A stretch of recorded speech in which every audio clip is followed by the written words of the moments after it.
Hello and welcome to the lecture for Module 4. You're going to hear my almost 2-year-old in the background. I apologize in advance. I hope it's not too distracting, but she's having a day.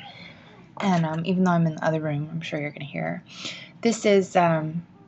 This lecture is about researching and document creation based on Markel's Chapter 6. It's really good information, I think, to understand the bridge between academic research and professional research, and really that they're kind of the same. It's just a different question that you're answering. So what we're going to do is just go through it briefly. I'm certainly not going to do justice to a lot of the really nitty-gritty details that he gives you. That's going to be true for most of the lectures. I'm going to give you a brief overview and help you understand and contextualize the information. Then I expect you to go back and certainly read the chapter in some depth. So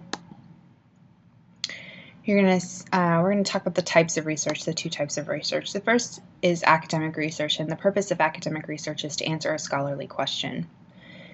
And workplace research, the purpose is to find information to help to answer a practical question. Sometimes you're going to be trying to answer it completely, but a lot of times you're answering a part of it, or you're contributing to a large body of people understanding a larger question. So I think in the workplace, when you're doing a large document, sometimes you're going to come up with the ultimate solution, but a lot of times you're kind of presenting a whole host of solutions and suggesting one that might be the best option.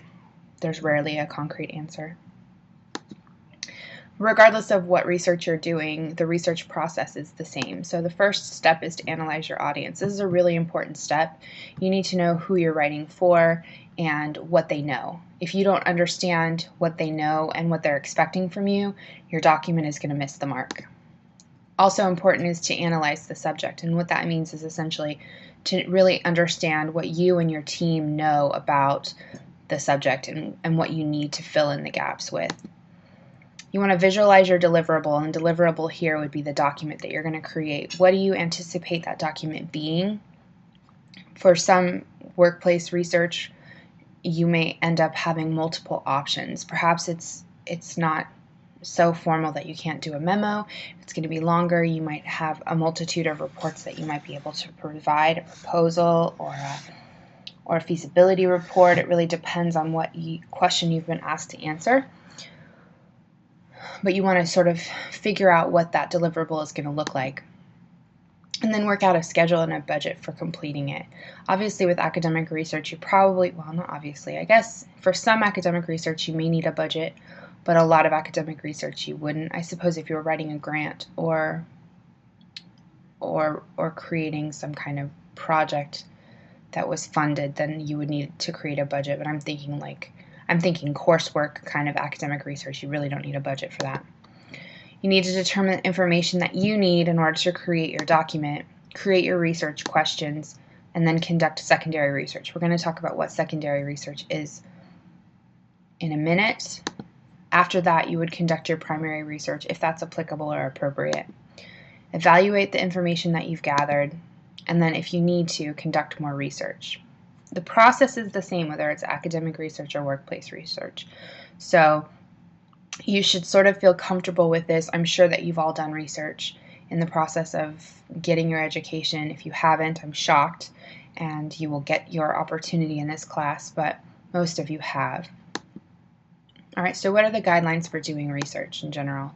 The first is to keep looking. A lot of times you're going to run into roadblocks. You're going to feel frustrated. The rule is to keep looking. Use a variety of sources and venues. So if you've looked in the library catalog and you don't find any books, then look in the databases. If you're not finding anything there, I would be shocked, but perhaps you want to look online and get some kind of results there that can help you maybe narrow down your keywords and your search terms, whatever. Think creatively about those search terms. Think creatively about how you can find information. One thing that I suggest to people is Wikipedia is a good place to find sources. Wikipedia is not a good source, but you can look down, and if it's a well-written Wikipedia entry, then there will be a lot of sources that are cited, and you can just click on them and go to them and use them as kind of a starting point. Ask for help. In one of the lectures that I posted for this module, it talks about Ask a Librarian and the many resources that are available to you when you are stuck. I strongly encourage you to use these if you need them. The second guideline is to write it down. When you're doing research, you have to be so dedicated to citing your sources, making sure that you know where you got information, especially if you're somewhere other than your own computer. If you're at the library or you're doing something on someone else's computer and you're researching and perhaps printing out your sources, it can be really hard to backtrack and figure out where exactly you got it if you're not writing things down. This is especially true if you're photocopying things in the library, which very rarely do we do anymore because we have the blessing of being able to download things, but a lot of times if you photocopied something out of a larger book and you don't write down where it came from, it's impossible to figure out where it came from, especially if you have multiple sources. So get in the habit of doing that and create a system of notation so that you know where all of that information is and when you're doing it, so it just becomes second nature to you. Check your sources is another guideline. Be sure that they're true, be sure that they're accurate, and one of the ways that you can do that is use the rule of three, which is that you want to find 3 sources that talk about the same thing. And oftentimes, even if one is coming from one point of view and the other is coming from an opposite point of view, that third one can kind of balance it out, and you can see sort of where the middle ground is and where the factual information is as separated from the author's bias. Alright, so when we're talking about types of research, first thing that I want to talk about is primary research, and this is gaining your own information about the topic. You can do that through a whole host of activities that Mark Hill talks about in much more depth, but these are some of them. Observations, demonstrations, inspections. Experiments is probably the one that you're most familiar with, something that you're actually doing to try to get an answer about something. Field research is another that you might be familiar with, depending on your field. Interviews, inquiries, questionnaires, surveys, those kinds of things. These are always to get primary research. So if your research question is something about, raising tuition to build a new library, for example, then doing interviews and a survey of the student body would really be helpful in gaining an understanding of where students are at in their idea of how acceptable that would be. And that would be important information as you were gathering information and doing research about this topic. It would seem, if you were to present a report without asking the student body what they thought, that would certainly feel like it had a hole. Your research had a hole. For our purposes, though, this isn't really necessary. You're certainly welcome to do it, especially to do interviews if your topic lends itself well to something and you happen to know someone who would be a good source for this. You're welcome to do interviews or to survey the student population if you want. But it's really not necessary for this project, certainly not for the annotated bibliography. And it's not really necessary for the feasibility report. So I don't really think that you have to do that in order to create a good project. But it's something to be aware of as you're continuing on. Secondary research then is what you're going to focus on, and that's finding information compiled by others. So print, online databases, websites, social media, all of these are appropriate venues for secondary research. The more traditional secondary research that you're probably familiar with, or maybe not, maybe you're more familiar with less traditional methods, but when we think about secondary research in the academic world, usually we're thinking of reference works, going through periodical indexes, using abstract services, going to the government information pamphlets and websites and those kinds of things. All of these are considered very traditional sources of information, and periodical and newspaper indexes really just compile what is being said. So you can look up a particular topic in a periodical index and see all the periodicals that have discussed it, or what has a particular periodical been focusing on. Less traditional, of course, would be something like a discussion board or an online forum, a wiki, and not Wikipedia, but some wikis that people have built, blogs, and RSS feeds. All of them can be really viable, but they're definitely considered more modern, more cutting edge, less traditional than an encyclopedia or a reference work. Most likely what you're going to end up having is a hybrid of these two. So you're probably going to do a database search. You're probably going to find articles in reputable journals in your field that may be in print or may be online or maybe both. Most of them are both. Some of them are going completely online for budgetary reasons, I would imagine, but whatever. And then maybe supplementary newspaper articles or online content. I think that that's a fine way to think about it. I definitely want you to be using the databases. That's the avenue to reputable journals within your field. You can find some reputable journals via a Google search or other search engines online, but it's very rare because they're controlled content and they're not open source. And so you usually have to pay a fee in order to access them, and that fee has been paid by UF and by you through your tuition. So the only way to go through them is to find them through UF's library portal and to go that route. I want to caution you at this point that you can't rely too heavily on internet sources, even if they're saying exactly what the information that you're looking for. It's simply just not a reputable way of doing research yet. There is some information online that is always considered reputable. Government, any address with .gov at the end is considered a reputable academic source. Most things from edu sources are also considered reputable. However, a lot of the content that you're going to find that relates to your particular topics is not going to be in those areas. If you can find them, great, but most of the things are going to be random web pages or articles on sort of magazine type web pages that just, you don't know where they're coming from, you don't know where they are funded, who funds them, what the purpose of them is, and so sometimes you'll end up with an annotated bibliography that has 3 or 4 sources that are all from online sources that are just not really that reputable, and that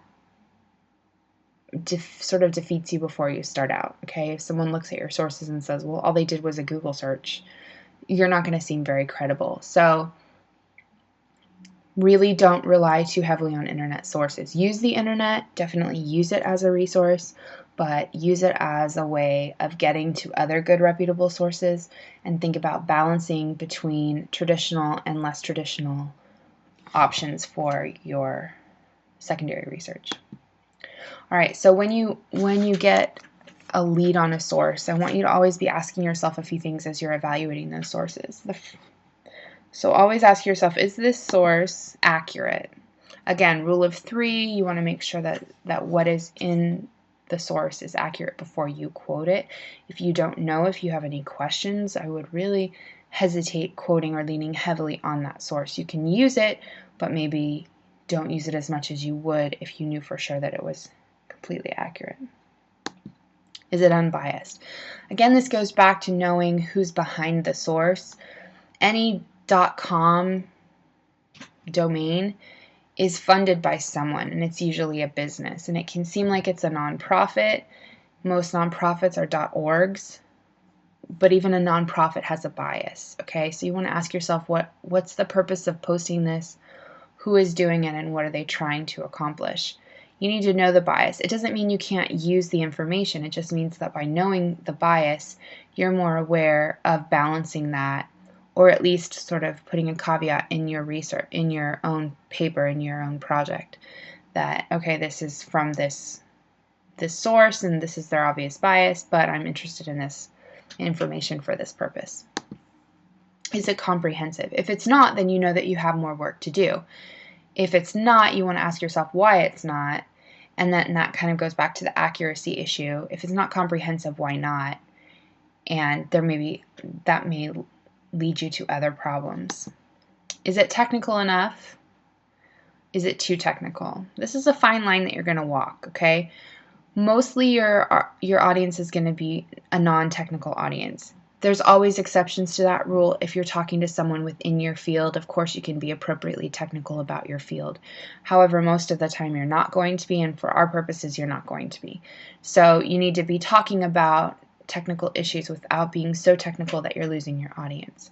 That said, you don't want it to be dumbed down, because that usually means it's not an academic work, it's a popular source. There's nothing wrong with popular sources, but If you are trying to have a balance and you already have too many popular sources, then this can be one way of flagging you that, okay, it's not really that technical, it's taking really technical ideas and distilling them down to their least complicated idea. That's a good sign that it's a popular source.